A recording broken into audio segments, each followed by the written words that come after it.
오라 우리가 여호와의 성경이 읽어지는 라디오 강좌.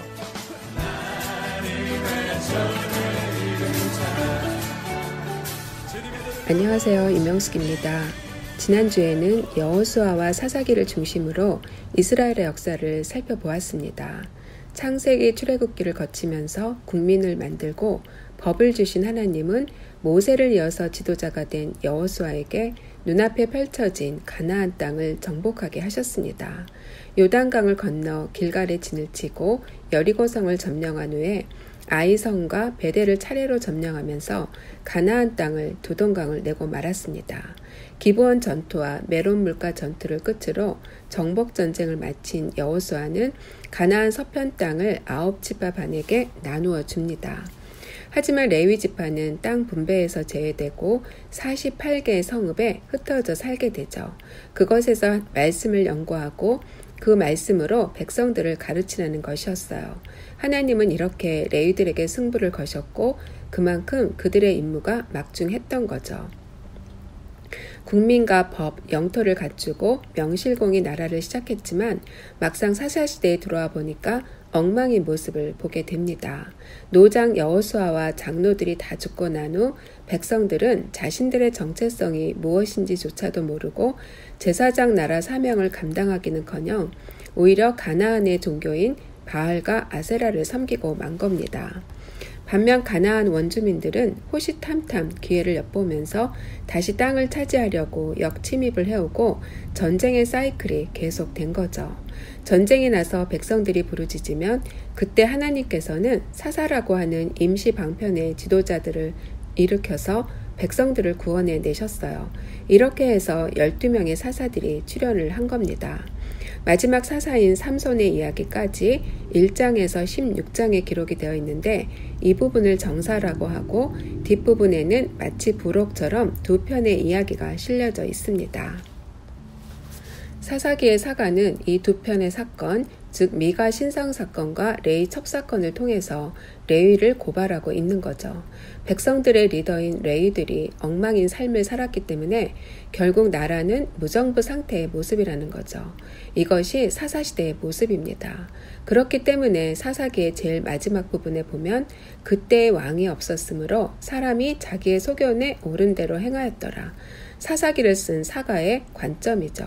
진짜 왕이신 하나님이 계셨지만 사람들은 왕이 없었다는 생각을 한 겁니다. 하나님께서는 힘있는 자가 나타나서 제국을 형성하는 것을 보고 메소포타미아 문명권에 있는 아브라함 한 사람을 불러내시면서 너로 인하여 모든 민족이 복을 얻게 하겠다. 이렇게 약속을 하시고 하나의 모델 국가를 만들고자 하셨어요. 하나님이 꿈꾸셨던 모델 나라는 어떤 나라를 이야기하는 걸까요? 출애굽기 19장 5절에서 6절 말씀을 보겠습니다. 세계가 다 내게 속하였나니 너희가 내 말을 잘 듣고 언약을 잘 지키면 너희는 모든 민족 중에서 내 소유가 되겠고 너희가 내게 대하여 제사장 나라가 되며 거룩한 백성이 되리라. 너희는 이 말을 이스라엘 백성에게 전할지니라. 하나님이 시내산 언약을 맺으면서 하신 말씀이었어요. 하나님이 말씀하신 제사장 나라가 하나의 이상국가였는데 그럼 이런 이상국가 그냥 될까요? 세상 나라도 하나의 통치 이론이 필요했듯이 하나님 나라도 매뉴얼이 필요했습니다. 그럼 이런 매뉴얼이 있었나요? 하나님께서는 하나님의 말씀으로 우리가 잘 다스림을 받을 수 있도록 모세를 통해서 모세오경을 남겨주셨어요. 하나님이 왕이심을 인정하고 내가 거룩하니 너희도 거룩하라. 이 말씀을 따르는 삶을 살아야만 했죠. 그런데 이 말씀을 잘 연구하고 백성들을 가르쳐야 될 레위들 자체가 엉망인 삶을 살았기 때문에 백성들 모두가 자기의 소견에 오른 대로 살 수밖에 없었던 거죠. 제사장 나라를 이루었어야 했는데 사사시대를 들여다보니까 이렇게 엉망인 것을 밝혀주었어요. 그럼 하나님이 실패를 하고 만 걸까요? 하나님도 나름 계산이 있으셨어요. 하나님 마음에 합한 왕이 통치를 하면 하나님이 통치하시는 것과 마찬가지니까 하나님을 왕으로 인정하는 대리 통치자가 왕이 되어야 한다는 그런 생각을 갖고 계셨죠. 우주 만물을 창조하시고 마지막으로 사람 하나를 창조하신 후에 하나님은 동산 가운데 선악과를 두시면서 이것을 먹는 날엔 정령 죽는다고 하셨어요. 인간에게 자유의지를 주셨지만 딱 하나, 하나님을 왕으로 인정하라는 거죠. 뜻이 하늘에서 이루어진 것 같이 땅에서도 이루어지는 것처럼 하나님의 절대 주권과 인간의 자유의지가 잘 맞물려져서 갈 수 있는 그런 경지에까지 갈 때 하나님이 원하시는 이상국가, 즉 제사장 나라를 이룰 수 있을 거라는 겁니다. 그럼 성경에 이런 모델이 있을까요? 사사기를 통해서 백성들은 계속 인간 왕을 원했었죠. 만약에 하나님께서 왕을 주신다면 가인 계열이 아닌 셋 계열에서 주셔야 할 텐데 과연 그렇게 하실까요? 대답은 예스입니다. 왜냐하면 그 다음에 나오는 성경 목록이 바로 룻기니까요. 이제 룻기에 대한 이야기를 하겠습니다. 룻기는 사사시대에 굉장히 중요한 성경 목록으로 사사 기드온 시대가 배경이 됩니다. 그때 베들레헴에 흉년이 들어서 나오미 가정이 모압 땅으로 이주를 합니다. 사는 게 힘들어서 모압 땅으로 이주했는데 나오미 가정은 이곳에 와서 남편과 두 아들이 다 죽습니다. 나오미는 두 며느리들하고만 살게 되는 아주 처량한 신세가 되었어요. 그런데 어느 날 베들레헴이 다시 살만해졌다는 소식이 들리는 거예요. 그래서 나오미는 용기를 내서 다시 베들레헴으로 돌아가기로 결단을 합니다. 그랬더니 두 며느리 중 하나인 룻이 어머니의 하나님이 나의 하나님이라는 고백을 하면서 나오미를 따라 나서기로 결정을 합니다. 하나님만이 참 신이라는 그런 확신이 없이는 그 나머지 인생을 올인할 수 없었겠죠. 아마도 시어머니 나오미가 평소에 하나님에 대한 참 신앙을 며느리에게 보여줬던 모양이에요. 아무튼 시어머니 나오미와 며느리 룻은 베들레헴으로 돌아오고 룻은 시어머니를 잘 봉양하면서 친족인 보아스와 계대 결혼을 합니다. 그리고 오벳을 낳게 되죠. 그런데 이 오벳이 바로 다윗의 할아버지가 되는 겁니다. 이렇게 다윗으로 이어지는 이 족보는 예수님의 족보로까지 이어지게 되죠. 마태복음 1장 1절에 보면 아브라함과 다윗의 자손 예수 그리스도의 계보라 이렇게 적혀져 있어요. 다윗은 하나님 나라의 영원한 왕권을 부여받은 자로 이스라엘 나라의 창시자인 아브라함과 함께 구약 전체를 대표하는 인물로 소개되어지고 있는 겁니다. 이렇게 사사기의 암울한 정황 속에서 다윗을 찾아가는 내용을 그린 것이 룻기의 스토리예요. 물론 사사기의 성격은 몰락이죠. 약속의 땅이 나오미를 뱉어냈지만 나오미는 다시 베들레헴으로 돌아오게 되고 며느리 룻을 통해 다윗이 태어나게 된 거죠. 사사시대는 결국 다윗을 향한 겁니다. 백성들이 그토록 기다렸던 왕, 그 왕은 하나님 마음에 딱 맞는 그런 왕이었습니다. 이렇게 룻기는 사사시대가 기다렸던 왕을 출현시키는 책이라는 생각을 갖고 이 룻기를 끼워 읽어보세요. 관점이 다르면 성경이 다르게 보인답니다. 이제 드디어 다윗을 공부합니다. 이렇게 사사시대의 암울한 상황을 배경 삼아 봐야만 보이는 사람이 다윗이었어요. 성경은 이제 사무엘상하로 들어갑니다. 물론 사무엘상하는 사무엘, 사울 등 출연하는 사람이 많죠. 하지만 그들 모두는 다윗을 위한 들러리로 보아야만 합니다. 하나님은 드디어 왕정을 허락하시고 사울이 첫 번째 왕으로 기름 부음을 받습니다. 사무엘이 기름을 부었죠. 그런데 사울이 처음부터 왕으로 인정을 받나요? 기름 부음은 받았지만 백성들은 사울을 왕으로 인정하지를 않았어요. 아직 왕정시대로 넘어가기 전이었기 때문에 백성들은 또 하나의 사사가 일어나나 보다 그러면서 사울을 왕으로 인정하지 않는 거예요. 사울 역시 일상으로 돌아가서 밭을 갈고 그러잖아요. 그러는 가운데 길르앗 야베스에서 암몬과의 전쟁이 터집니다. 그런데 이때 하나님의 영이 사울에게 임하면서 암몬과의 전쟁에서 크게 이기죠. 그러고 보니까 주변 나라에 강력한 왕 같은 모습인 거예요. 그제서야 백성들은 사울을 왕으로 인정을 합니다.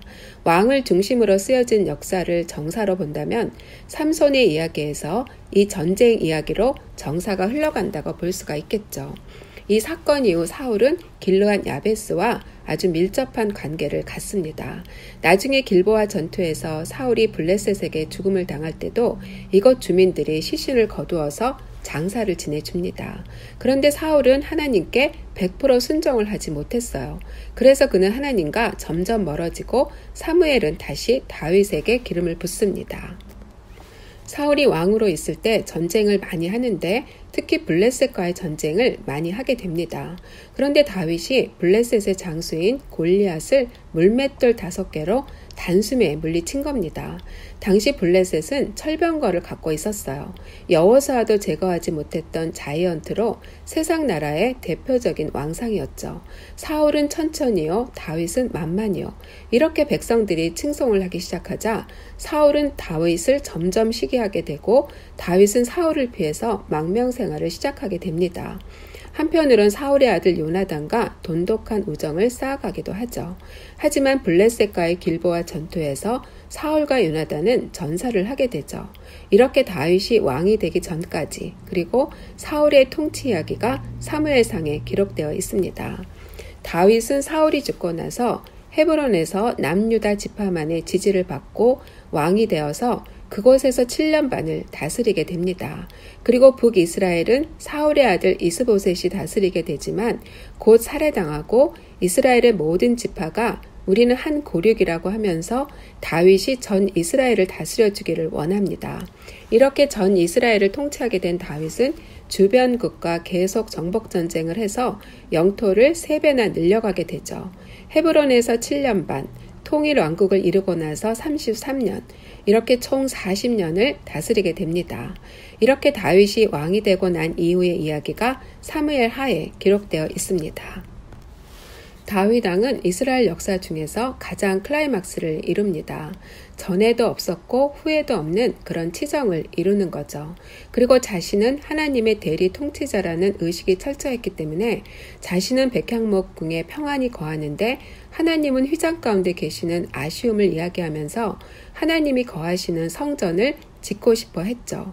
그런데 하나님은 다윗이 전쟁에서 피를 너무 많이 흘렸기 때문에 성전 건축에는 합당치 않은 사람이라고 하면서 다윗 때에는 성전 짓는 것을 허락하지 않으셔요. 그리고 꼭 성전 건축을 원한다면 아들 솔로몬을 통해서 해야 한다는 말씀을 하십니다. 그런데 하나님께서는 성전 건축은 허락지 않으셨지만 다윗의 그 마음만큼은 받으셨어요. 그리고 그와 언약을 맺어주셨죠. 그 유명한 다윗의 언약이 생겨난 겁니다. 영원한 왕권을 약속해 주셨어요. 또한 다윗은 성전 중심의 사람이었어요. 자신이 직접 성전을 지을 수는 없었지만 성전에 관한 모든 것을 준비합니다. 설계도를 그리고 성전터를 마련하고 성전의 기물까지도 다 준비를 하는 거예요. 시편 27편 4절에 다윗의 이런 마음이 잘 나타나 있습니다. 내가 여호와께 바라는 한 가지 일 그것을 구하리니 곧 내가 내 평생에 여호와의 집에 살면서 여호와의 아름다움을 바라보며 그의 성전에서 사모하는 그것이라. 실제로 다윗은 하나님으로부터 받은 성전 짓는 매뉴얼까지 아들 솔로몬에게 다 물려줍니다. 하나님만이 진짜 왕이라는 것을 고백하면서 예배 문화를 창출하죠. 사사기 때 이루지 못했던 하나님 나라를 완성한 진정한 대리 통치자였어요. 하나님 마음에 딱 합한 모델 왕이었던 거죠. 하나님이 그토록 원하셨던 왕의 모습이었어요. 앞으로 모든 왕들은 다윗의 길로 가야만 했던 거죠. 다윗은 모델입니다. 그럼 그는 과연 어떻게 통치를 하였길래 그런 이상적인 왕상을 이뤄낼 수 있었을까요? 만약 시편이 남아있지 않았다면 우리는 그의 인생 철학을 엿볼 수 없었을 겁니다. 사무엘 상하에 다윗의 치정이 나와 있는데 그것만 봐서는 다윗이 그렇게 위대한 왕인가? 잘 알 수 없다는 거죠. 시편 150편 중 73편, 거의 반 정도가 다윗의 시로 되어 있습니다. 다윗의 망명 시절 사울에게 쫓기면서 힘든 마음들이 이 시편에 자세히 기록되어 있습니다. 엔게디 광야에서 사울을 죽일 수 있는 기회가 생기지만 여호와의 기름 부음 받은 자를 죽이는 것은 여호와께서 금하신 것이라면서 사울을 죽이지 않습니다. 어떤 상황 가운데에서도 여호와를 신뢰했기 때문에 다윗은 사울을 죽이지 않을 수 있었어요. 그리고 왕으로 통치를 하면서도 밧세바와 간음 사건을 일으키고 그 후 나단이 그 사건을 지적했을 때 다른 왕들 같으면 선지자의 말을 무시할 수도 있었을 텐데 그는 하나님 앞에 나아가서 진정으로 참회하고 회개하는 모습을 보입니다. 아들 압살롬이 반역 사건을 일으켰을 때도 쫓겨가면서 얼마나 참담한 마음이었겠어요. 그러한 마음들을 시편에서 자세히 토로합니다. 인생의 구비구비마다 하나님께 깊이 기도하고 또 찬양으로 승화시킨 그의 신앙의 정수를 느낄 수 있는 책입니다. 이 부분에서 우리는 시편을 같이 읽으시면 됩니다.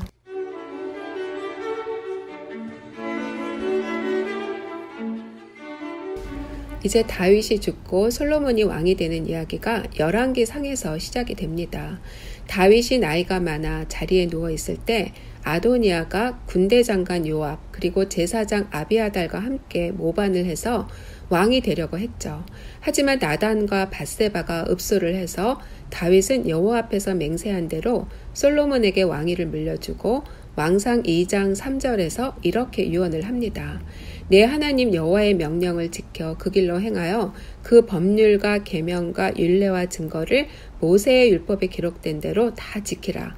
그리하면 내가 무엇을 하든지 어디로 가든지 형통할지라. 어떤 말씀이 떠오르나요? 여호수아 1장 8절 말씀이 떠오르죠. 솔로몬도 왕이 되고 나니까 얼마나 두렵고 떨렸겠어요. 그 마음을 알고 아버지가 아들에게 남겨준 말입니다. 그리고 다윗은 솔로몬이 왕이 되고 나서 처리해야 될 일들을 자세하게 지시를 해줍니다. 자신이 다 처리하지 못한 것들을 아들이 잘 마무리해 줄 것을 당부하고 있는 거죠.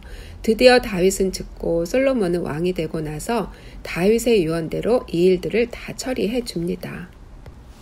그리고 기브온 산당에 가서 1000번제를 드리죠. 하나님이 꿈에 나타나서 내가 내게 무엇을 줄고 구하라. 이때 솔로몬이 무엇을 구했나요? 송사를 듣고 분별하는 지혜를 구했어요. 하나님은 그 마음을 보시고는 그가 구하지 않은 부귀 영화와 장수까지도 주십니다. 이렇게 솔로몬은 하나님으로부터 받은 지혜로 나라를 잘 다스리고 다윗의 유언대로 7년간 성전을 짓고 13년간은 자신의 궁을 건축하죠. 다윗 왕 때에는 계속 정복 전쟁을 하면서 영토를 3배로 늘렸었어요. 얼마나 많은 문화유산을 남겼겠어요. 솔로몬은 그것을 유지하는 것조차 힘들었겠죠. 외교 관계를 유지하기 위해서 국제교육 활동을 해야 되는데 정략결혼은 필수였어요.